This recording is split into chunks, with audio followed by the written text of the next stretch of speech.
خەڵکی هەرێمی کوردستان چاوەڕێی حیزب و لایەنە سیاسیەکانە بۆ ئەنجامدانی چاکسازی و باشترکردنی گوزەرانیان بۆ 4 ساڵی داهاتوو، چونکە لە ئێستادا وڵاتیان لە بارودۆخێکی دژواری نەبوونی موچە و خزمەتگوزارە سەرەتاییەکان ژیان دەکەن.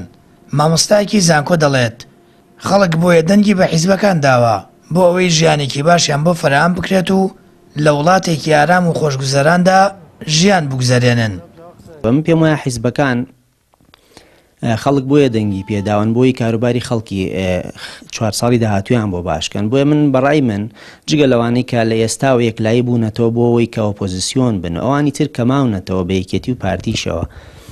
یعنی پێویستە حکوومەتداری تەنها بۆ نەزانن کە ئەمە موڵکی یەکێتی و پارتیەوە.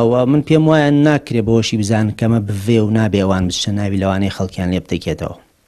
حیزبی سیاسی ئەبێ بە جۆرێکیش بکا کە ئەوەندەی کە ممکینە کە توانای هەیە ئەوەندە جێبەجێ بکە، نەک ئەوە یاخود 100 جێبەجێ بکە یان 0، واتە یا بۆ هەمیشەی هەر ئۆپۆزیسیۆن بێ یان بۆ هەمیشەی هەر لە دەسەڵاتە بێ.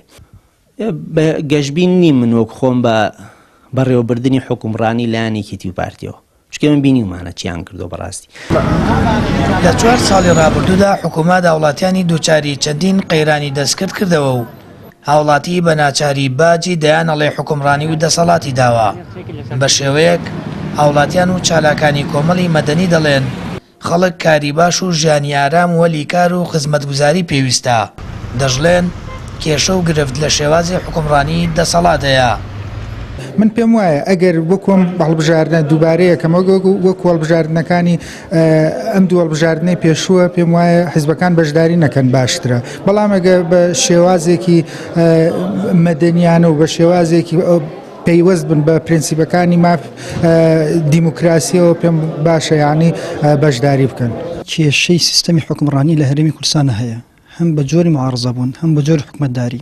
حکومەتێکی صادق و ڕازگۆی بەرامبەر بە میلەتەکەی یەکەم شت ئەوەی مۆزووی موچە بە تایبەت ئەوی فەرمانبەران کە ئێستا دەردوبێدادیانە لەسەر ئەوەی کە موچەکانیان خۆی نادرێ، جاوەکو ئەو خزمەتگوزاریان کە پێست مۆزووی ئاو، کارەبا، تاوی خزمەتگوزاریەکان ئەو خەڵکانی کە بێکارن هەلی کاریان بۆ بدۆزنەوە، ئەگەر بتوانن لە 4 ساڵی ئایندا بواری خزمەتگوزاری خەڵکی چی لە بواری موچە چی لە بواری خزمەتگوزارەکان دابینیکەن، قەناعەتمە ئیشی باشیان کردو. بەڵام زۆری ماچکە سیستەمی حکومڕانی لە هەرێمی کوردستان فەشەلێنەوە.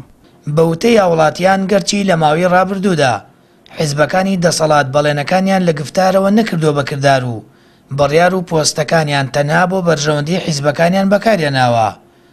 لە نەبوونی موچە و وەلیکار و خزمەتگوزاریدا هاوڵاتی پێی وایە حیزبەکانی دەرەوەی پارتی وێکێتی دەتوانن پێکەوە چاکسازی و گۆڕانکاری بکەن و ئەو ژیانەی هاوڵاتی داوای دەکات دەستەبەری بکەن. سامان فەتاح، کەناڵی ئاسمانی پەیام، هەڵەبجە.